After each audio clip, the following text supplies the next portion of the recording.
천사의 아침 방문을 찾아오신 여러분을 환영합니다. 오늘도 아침 예배 말씀으로 믿음과 위로의 시간을 갖게 되길 바랍니다. 성도 여러분 안녕하십니까? 오늘도 아침 예배에 찾아오신 모든 성도님들을 진심으로 환영합니다. 오늘날 많은 사람들이 성경을 연구하고 있습니다. 어떻게 해야 하나님께서 원하시는 성경 연구를 할 수 있을까요? 오늘 말씀을 꼭 들어보시길 바랍니다. 이제 기도하겠습니다. 하늘에 계신 아버지, 오늘도 진리의 말씀으로 아침을 열어주셔서 감사합니다. 정결한 마음을 허락해 주셔서 전해주시는 말씀을 온전히 받고 그대로 실천할 수 있는 믿음을 허락해 주시옵소서. 하늘에 계신 아버지, 오늘은 성경을 연구하는 방법에 대한 말씀을 들으려고 합니다. 성경 말씀을 내 생각, 내 뜻대로 받아들이지 않고 창조주 하나님의 말씀으로 받을 수 있도록 인도하여 주시옵시고, 말씀 속에 담겨져 있는 참된 진리에 순종할 수 있도록 역사하여 주시옵소서. 예수님의 이름으로 기도드립니다. 아멘. 안녕하십니까 성도 여러분. 오늘도 하나님께서 우리에게 귀한 말씀을 주셨습니다. 오늘 말씀은 지난번에 제가 인터넷 교회에서 했던 설교와 함께 갈 수 있는 말씀입니다. 그때 제가 세상이 뒤집혀도 성경을 읽어야 한다라는 제목으로 말씀을 나누었죠. 마지막 사명 사이트에 말씀이 올려져 있으므로 여러분들 꼭 한번 들어보시기 바랍니다. 성도 여러분, 어떤 사람들이 성경에서 진리를 찾게 될까요? 세 부류의 사람들이 찾게 됩니다. 첫째는 죄에 대한 고민이 있는 사람들입니다. 어떻게 하면 내가 이 죄를 버릴 수 있는지, 이 죄를 해결할 수 있는지 고민하는 사람들입니다. 그런 사람들은 진리를 발견하게 됩니다. 둘째는 어떻게 하면 하나님의 의를 얻을 수 있는지 고민하는 분들입니다. 어떻게 하면 흰옷을 입을 수 있는지, 어떻게 하면 참된 거듭남을 경험할 수 있는지 고민하는 사람들입니다. 그들은 진리를 만나게 됩니다. 세 번째는 자신에게 구세주가 필요하다는 사실을 인정하고 고민하는 사람들입니다. 성도 여러분, 심령 속에 고민이 있는 사람들, 이런 성도들이 주님을 만나고 진리를 발견하게 될 것입니다. 오늘 본문 성경절을 요한복음 5장 39절입니다. 너희가 성경에서 영생을 얻는 줄 생각하고 성경을 상고하거니와 이 성경이 곧 내게 대하여 예수님께 대하여 증거하는 곳이로다. 우리가 성경을 읽고 연구하는 이유는 하나입니다. 그것은 성경 속에서 예수님을, 하나님을 만나기 위해서입니다. 예수께서 누가복음 10장 26절에 이런 말씀을 주셨습니다. 누가복음 10장 26절입니다. 예수께서 이르시되 율법에 무엇이라 기록되었으며 네가 어떻게 읽느냐. 성도 여러분, 성경을 어떻게 읽느냐가 중요한 것입니다. 어떤 마음으로 읽느냐가 중요한 것입니다. 어떤 눈으로 바라보는가가 중요한 것입니다. 마음이 절박해야 되겠죠. 절박한 마음으로 성경을 읽는 성도들은 하나님을 만나게 될 것입니다. 오늘 본문 읽겠습니다. 성경은 우리에게 겸손을 요구할 최고의 권리를 가지고 있다. 성경 앞에서 우리는 겸손해져야 합니다. 성경이 우리를 그것을 요구하고 있는 것입니다. 왜냐하면 겸손이 없으면 성경을 이해할 수 없기 때문이죠. 자, 성경 앞에서 겸손한 사람들은 이렇게 됩니다. 우리는 피상적인 지식에 만족해서는 안 되며, 자, 성경 앞에서 겸손한 사람들, 피상적인 지식, 얄팍한 지식, 단지 교리적인 지식에 만족할 수 없는 사람들입니다. 진리의 말씀의 완전한 의미를 배워야 하고 성경의 정신을 깊이 들이마시는 법을 배워야 한다. 참 여기 중요한 표현들이 나옵니다. 성도 여러분, 성경 말씀을 어떻게 완전하게 이해할 수 있을까요? 이 완전하게 이해한다는 것은 성경절 하나하나를 모두 이해한다는 것은 아닙니다. 이 세상 누구도 그렇게 할 수는 없을 것입니다. 이 말씀은 진리의 핵심을 정확하게 이해해야 한다는 것입니다. 성도 여러분, 우리는 죄가 무엇이고 의가 무엇이고 어떻게 구원받는지 분명하게 이해해야 합니다. 하나님께서 지구 역사를 어떻게 끌어가시고 사탄이 교회를 어떻게 공격하고 미혹하는지 이해해야 하는 것입니다. 알아야 합니다. 다시 말해서 복음과 예언을 중심을 정확하게 알아야 하는 것입니다. 성도 여러분, 방금 읽은 본문에서 진리의 말씀의 완전한 의미를 배워야 하고 성경의 정신을 깊이 들이마시는 법을 배워야 한다고 했습니다. 자, 성경의 정신을 깊이 들이마시는 법을 배워야 한다. 이 말씀이 무슨 뜻일까요? 성경을 기록한 사도들의 정신, 구약 성경을 기록한 선지자들의 정신을 깊이 받아들여야 한다는 것입니다. 단지 문자를 해석하고 깨닫는 것이 아닙니다. 성경을 기록한 저자들이 어떤 신앙을 갖고 있고 어떤 정신을 가지고 있는지 그것을 들이마시라는 것입니다. 그렇게 되면 우리의 신앙이 이 성경을 기록한 선지자와 사도들의 신앙과 연합할 수 있는 것입니다. 그들의 번민과 고통과 핍박과 가난을 이해하게 됩니다. 그들의 마음을 이해하게 됩니다. 그렇게 되면 자연스럽게 성경 전체를 흐르는 사상을 내가 그 사상 속으로 들어가 버리게 되는 것입니다. 본문을 읽겠습니다. 날마다 몇 장을 읽거나 거룩한 본문의 의미에 대하여 주의 깊은 생각 없이 규정된 양을 암기하는 것은 거의 유익이 없다. 자, 성경을 열심히 읽지만은 유익이 없이 읽을 수 있다는 것이죠. 생각 없이 성경을 읽으면 그렇습니다. 오늘 내가 이 정도 양을 정해놓고 읽어야 되니까 그런 식으로 통독해도 큰 의미가 없다는 것입니다. 성도 여러분, 이 성경을 읽는 것은 우리 마음에 말씀의 씨앗을 심는 것입니다. 농부가 열매를 기대하는 마음으로 씨를 심을 때 얼마나 정성스럽게 심습니까? 이 씨가 죽지 않기를 바라면서 말이죠. 변화를 기대하면서 말씀의 씨를 심어야 하는 것입니다. 이 말씀을 통해서 내가 읽는 이 말씀을 통해서 꼭 필요한 도움을 받아야 한다는 그 절박함을 갖고 말씀을 읽어야 하는 것입니다. 본문을 읽겠습니다. 성경의 어떤 부분들은 정말로 매우 명백해서 오해할 수가 없다. 그러나 이 의미가 표면에 드러나지 않고 한번 봐서는 그 뜻을 알 수 없는 부분들도 있다. 성경 말씀은 성경 말씀과 비교되어야 한다. 주의 깊은 연구와 인내심이 있는 사색이 있어야 한다. 그러한 성경 연구는 풍성한 보상을 안겨줄 것이다. 광부가 지표면 아래 숨겨진 귀한 금속의 광맥을 찾듯이 숨겨진 보물을 찾듯이 하나님의 말씀을 끈기 있게 찾는 자는 부주의한 탐구자의 시야에는 가려있는 가장 귀중한 진리를 발견하게 될 것이다. 말씀을 끈기 있게 찾아야 됩니다. 성경절과 성경절을 비교하면서 확인해야 됩니다. 어떤 사람의 의견에 의지하지 않고 어떤 신학자나 설교자의 의견에 의지하지 않고 내 눈으로 말씀을 직접 확인해야 합니다. 오늘날 현대인들은 빨리빨리에 익숙해 있죠. 그래서 인스턴트 음식을 찾아서 먹습니다. 그러나 하나님의 말씀은 그런 식으로 되질 않습니다. 말씀을 이해하고 깨닫는 것은 내가 투자한 시간에 비례합니다. 경험하는데도 시간이 필요한 것입니다. 어떤 분들은 나도 사도 바울의 그 빚진 자의 심령을 갖기 원합니다. 그런데 왜 난 잘 안 되나요? 라고 질문을 하죠. 얼마나 많은 시간을 성경 연구에 바쳤나요? 얼마나 많이 경험하려고 시간을 투자했습니까? 성도 여러분, 바울이 성경을 기록할 때까지 그 빚진 자의 심령에 대해서 기록할 때까지 어떤 경험을 하고 어떤 시간이 흘러갔는지 여러분은 아십니까? 얼마나 많은 시간을 성경을 연구하는데 하나님의 뜻을 연구하는데 바쳤나요? 그가 얼마나 많은 고통과 시련 속에서 주님의 뒤를 십자가를 메고 따랐습니까? 그런 모든 것들을 통해서 바울의 심령이 만들어진 것입니다. 우리도 마찬가지입니다. 말씀 연구에 시간을 바치고 하나님께서 인도하시는 길을 그대로 따라가셔야 합니다. 그렇지 않으면 성경이 말하는 정신과 사상을 이해할 수가 없는 것입니다. 씨앗을 심으면은 바로 그 다음날 아침에 수박이 열리고 참외가 열리면 얼마나 좋겠어요. 그렇게 되지 않잖아요. 성도 여러분, 우리는 말씀을 통해서 하나님께서 우리 속에서 역사하셔서 열매를 만드실 때까지 조용히 참으면서 기다려야 합니다. 그것이 성경 앞에 서 있는 그리스도인의 겸손입니다. 본문을 읽겠습니다. 올바른 연구 습관을 갖기 위하여 어떤 사람도 아끼지 말아야 한다. 정신이 방황한다면 바로 잡아야 한다. 지적, 도덕적 취향이 지나치게 흥미거리로 일관된 허구에 의해 왜곡되었다면 그대는 그 왜곡된 습관을 바로잡기 위하여 자신과 싸워야 한다. 우리는 불신에 둘러싸여 있다.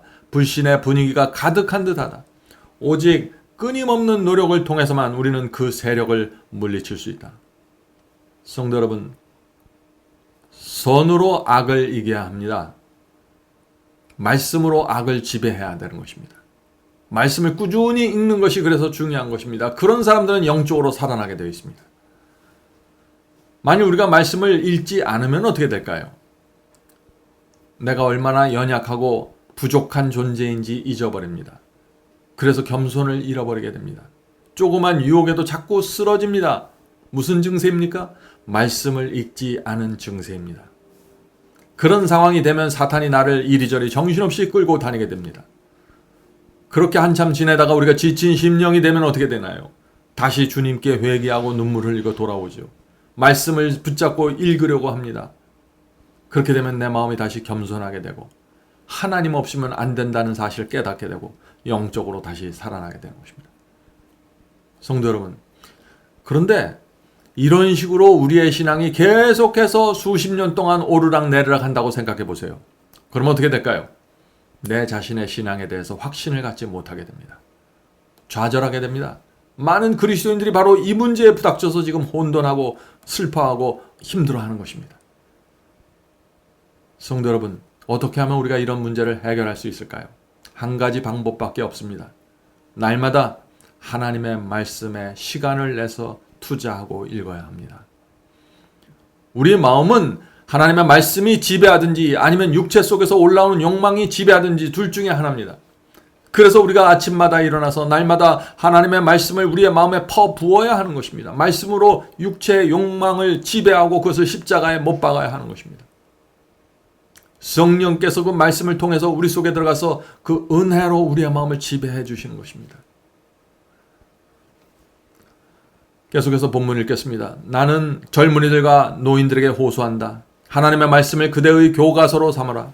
거기서 그대는 풍성의 참된 표준을 발견할 것이다. 계시의 들판에는 하늘의 진리와 평화와 기쁨의 즐거운 샘들이 흩어져 있다. 그것들은 모든 탐구자의 손이 닿는 범위 안에 있다. 마음으로 음미된 영감의 말씀은 생명강에서 흘러나오는 시내처럼 될 것이다. 하나님의 말씀이 생명강에서 흘러나오는 시냇물처럼 우리 마음속에 들어와야 합니다. 우리가 절박한 마음으로 정말 간절한 마음으로 주 앞에 나가서 말씀을 읽을 때 하나님의 말씀은 우리 속에서 시원한 시냇물이 될 수 있다는 것입니다. 성도 여러분, 시간이 날 때마다 말씀을 읽고 그것을 내 마음에 집어넣는 훈련을 하시기 바랍니다. 말씀을 읽는 훈련이 되어 있는 사람과 훈련이 안 된 사람 사이에는 큰 차이가 생깁니다. 말씀을 읽는 훈련이 없는 사람들은 신앙이 감정적이고 기복이 심합니다. 왜 우리가 날마다 말씀을 읽어야 할까요? 왜냐하면 우리는 타락한 본성을 가지고 있고 이기적이고 저속한 속성을 갖고 있습니다. 그래서 날마다 거룩한 말씀을 마음에 퍼부었고 성령의 기름을 퍼부어야 하는 것입니다. 말씀을 통해서 성령이 우리 속에 들어가는 것입니다. 그렇게 되면 어떻게 될까요? 그렇게 되면 우리의 생각이 조절이 되고 의도가 순결해지고 동기가 아름다워지고 감정의 기복이 줄어들게 되는 것입니다. 감정의 표류를 붙잡을 수 있는 것입니다. 성도 여러분, 우리가 얼마나 부족하고 죄되고 이기적인지 알면 알수록 우리가 날마다 간절한 마음으로 성경 말씀 앞으로 나가게 됩니다. 우리 자신의 육체와 욕망에 대해서 실망하지 마십시오. 우리가 실망해야 될 것은 날마다 말씀을 읽지 못하는 것입니다. 거기에 초점을 맞추고 나가야 되는 것입니다. 그렇게 되면은 우리 속에 있는 잘못된 생각과 잘못된 욕망, 잘못된 감정들은 다 사라지게 되고 제압되게 될 것입니다. 마지막 문단 읽겠습니다. 우리 구주께서는 제자들의 마음이 열려서 성경 말씀을 이해할 수 있게 해달라고 기도하셨다. 그러므로 우리가 기도하는 마음으로 성경을 연구할 때는 성령께서 가까이 계셔서 우리가 읽는 말씀의 의미를 밝혀주신다. 성도 여러분, 말씀을 읽을 때 하나님 앞에서 말씀을 읽듯이 읽어야 합니다. 내 앞에 하나님께서 앉아 계시고 내가 그 앞에서 말씀을 읽는구나 하는 생각을 갖고 말씀을 읽어야 합니다. 그렇게 우리가 읽으면은 성령께서 말씀을 통해서 내 속에 들어오셔서 나를 붙잡아 주시고 회복시켜 주십니다. 이것이 말씀을 읽으면서 우리가 기대하고 도달해야 될 목표입니다. 그것은 회복입니다. 회개입니다. 성도 여러분, 말씀을 읽을 때 분명한 목표를 갖고 읽으십시오. 생각 없이 읽으면 아무것도 얻지 못합니다. 우리가 어떤 상태에 도달해야 하는가를 기대하면서 읽어야 하는 것입니다. 내 영혼이 도달해야 될 그 지점을 바라보면서 말씀을 읽어야 되는 것입니다. 그래야만 우리의 기도가 절실하게 되고 집중할 수 있게 되는 것입니다. 성령께서 이것이 가장 크게 역사할 수 있는 우리의 마음의 상태입니다.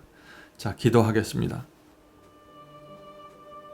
하늘에 계신 아버지, 결국에는 하나님의 말씀으로 저희가 치료함을 받고 회복이 되고 좁은 길을 갈 수 있는 그리스도로 다시 살아나게 됩니다.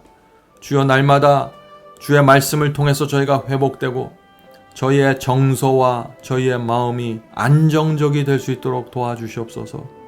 하늘에 계신 아버지, 저희가 하나의 목표를 향해서 나가길 원합니다. 저희의 마음과 생애가 주님께 맞춰져 있습니다. 주께서 인도하시는 대로 따라가길 원합니다. 이 세상이 아무리 어지럽고 혼돈스러울지라도 우리는 하나님의 말씀이 인도하는 길을 따라가길 원합니다. 주여, 도와주시고 말씀을 저의 마음에 날마다 가져갈 수 있도록 인도해 주시옵소서. 오늘 함께 예배드리는 성도에게 주께서 복을 주셔서 말씀을 읽는 습관을 갖도록 하시고 그 말씀대로 살아갈 수 있는 심령을 허락해 주시옵소서. 성경을 기록한 사도들의 정신이 우리의 정신이 될 수 있도록 도와주시옵소서. 예수님의 이름으로 간절히 기도드립니다. 아멘.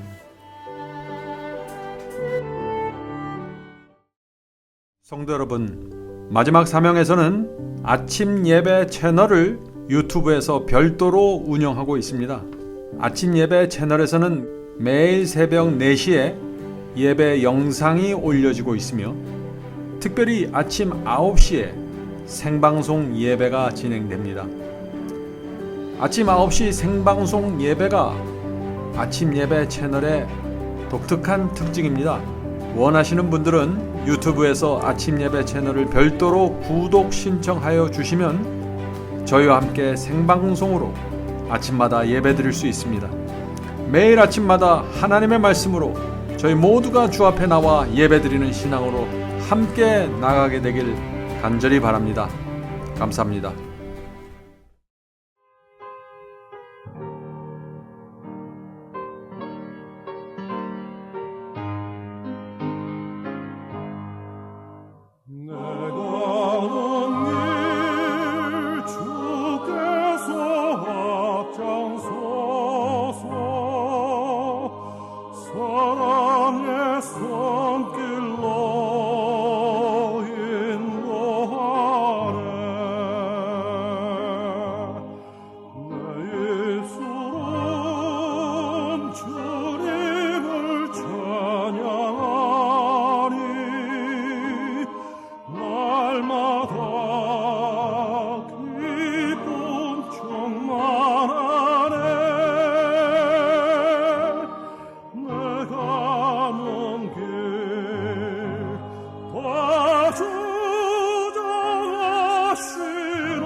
주님은 내 곁에 늘 계시